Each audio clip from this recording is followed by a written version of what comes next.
Are you truly a liberal or are you actually a leftist? A lot of people who've been using those words interchangeably are finding out that there are very key differences between the two.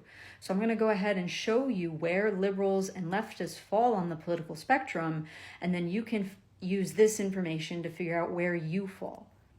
Okay, so to start, I have my political spectrum here, which I have tried to make this video in the past, and the app seems to not like my line, so I made my line a squiggly line, and then just to be extra super safe, I'm going to rotate my squiggly line 90 degrees, okay? It's the same information, but we're gonna go vertically instead of horizontally, and if it doesn't make sense to you, just rotate your phone 90 degrees.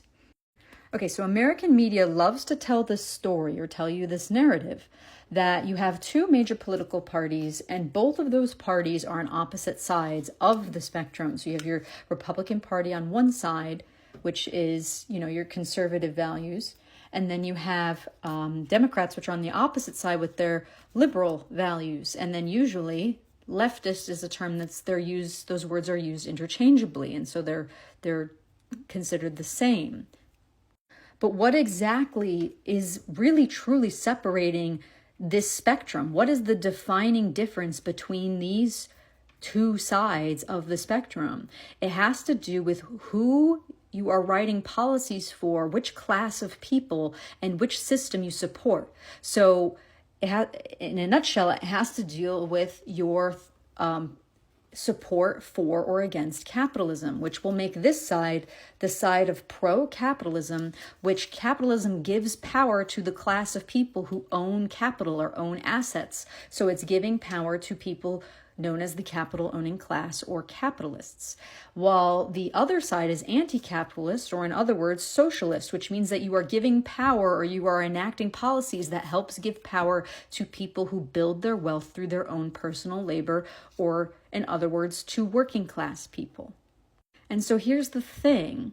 The Democratic Party is a neoliberal party, and neoliberalism is firmly an ideology that is pro-capitalism. So the Democratic Party actually goes up here, right, on this side of the political spectrum. So that's where liberalism comes or fits into.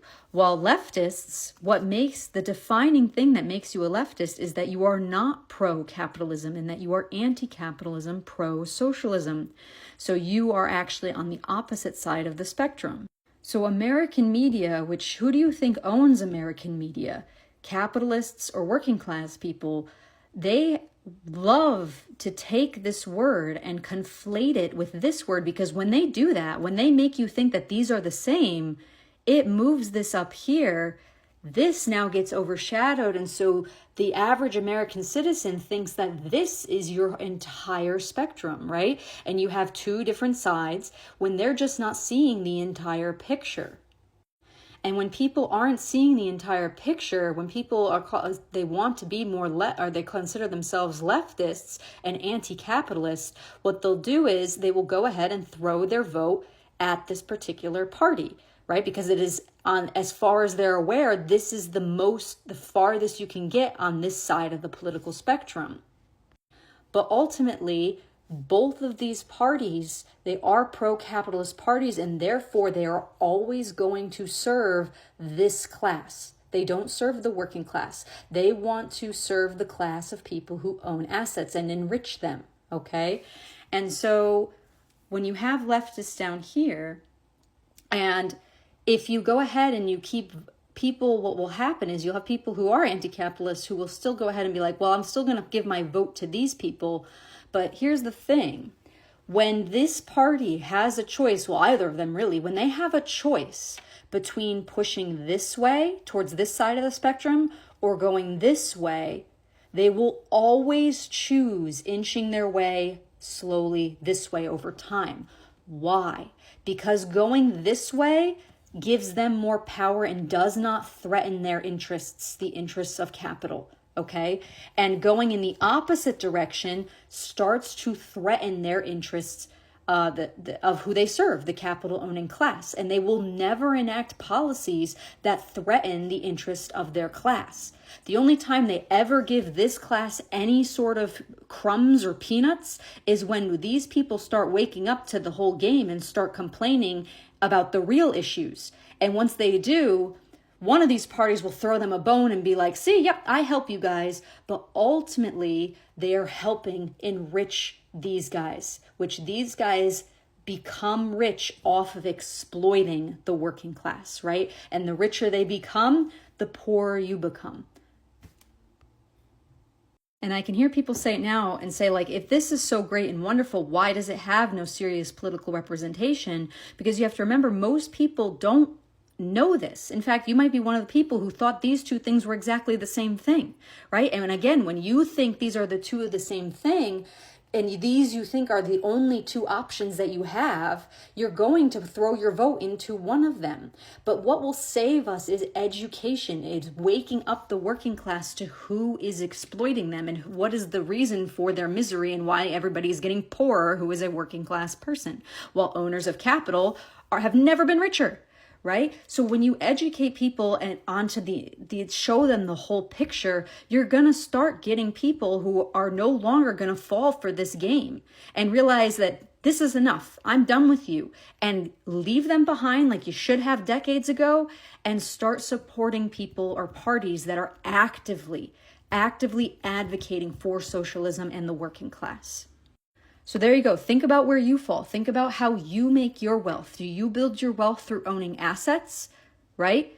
And basically renting out those assets and collecting passive income? If you do, then you are, a capitalist or partially a capitalist. You might have to work a little bit still, so you're kind of in between the two. Or are you working class, where you don't use your assets to build wealth? You basically build the majority, if not all of your wealth through your own personal labor. Okay. And when you know this information, you can, again, use your vote to think about what you want to support. Do you want to support capitalism and enriching them? Or do you want to support working class and enriching them and making all of us collectively more powerful? And the final thing I want to add is what these parties will do to force you, again, even if you wake up to this, to force you to still vote for one of them, is they will withhold social things from you to scare you into voting for one of them. Because you might even realize, like, I really don't like this party, but they'll withhold something like, for example, gay rights or women's rights, right? They'll withhold social issues over your head so that you're like, I can't risk the other guy winning. I have to throw my vote here, right? Because they don't care if the narrative is talking about social policies, because do you think capitalists care if women can't get an abortion? No, the richest capitalists, no matter what, they can go ahead and get one no matter what. They don't care. They don't care if gay marriage is made illegal for the average person. They don't even care about you. They have they're partying on their yachts, right, with their billions of dollars. They don't even care if the country falls apart in a civil war, because most of them have dual citizenships, and they're just gonna fly their private jet to another country and live there after they destroyed our own. So that's one of the most evil tools they do, is make you afraid of abandoning these parties in fear of the other one winning, so that you never go ahead and actually go vote for your freedom.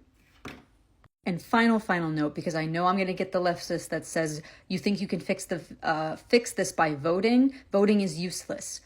You do need to do a lot more than voting. Voting is less than the bare minimum you need to do, but voting is not useless, because if voting was useless, then this class would not spend billions and billions and billions of dollars persuading this class to vote for them.